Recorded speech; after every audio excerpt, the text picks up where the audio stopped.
na-stuck ng 3 araw. Hmm. So, talagang mahirap din kuminsan kapag kukontakin niyo yung ano.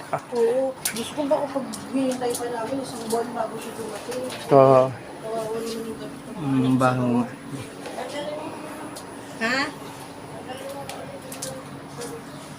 Hindi na, dito na, diretsuhin ko na. Diretso na po yun, mabaho. Diretsuhin ko na lang. Baka magbaho? Kaya nga, lagyan ko bagong sabon. Mabaho.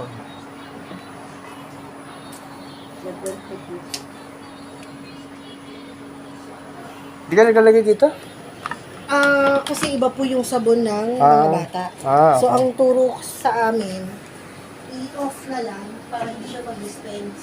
Maglagay na lang ako ng manual. Pwede naman. Gamit namin, dyan yan. Pwede naman. Pag sa mga bata lang talaga kasi iba yung sabon. Ano po yan?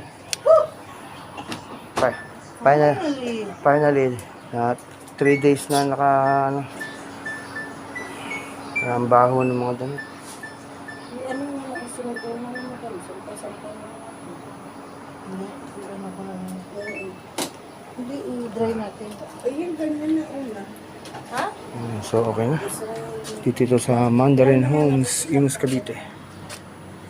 So, 3 days na nakababad yung mga damit sa washing machine.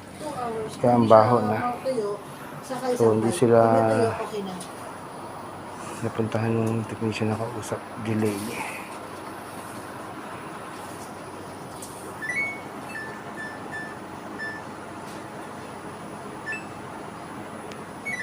Maaga pa siya.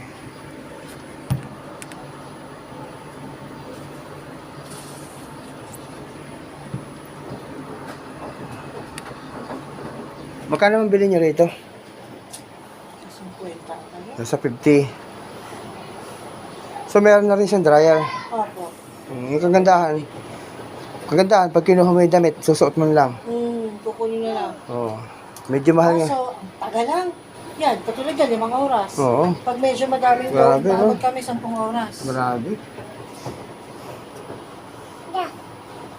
So, expect na hindi medyo matipid sa kuryente yan. Lalo pa ngayon, tambak na yung labahan namin. Matahinga na kami ng ilang araw.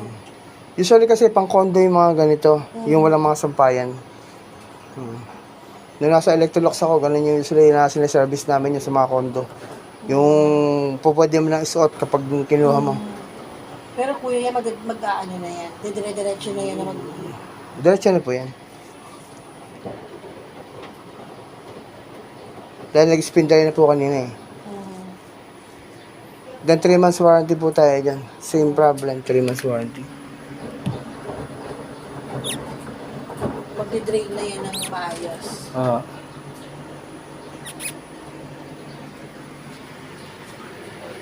May lakad po kayo? Parang rush kayo ngayon?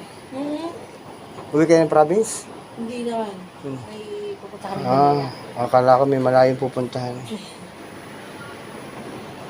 Yun lang talaga ang worry kasi namin, damit ng mga bata. Kasi, kung damit lang namin, okay lang eh. Kasi bumabaho na eh. Kasi damit kasi ng mga bata eh. Baho na. So, okay na siya ngayon.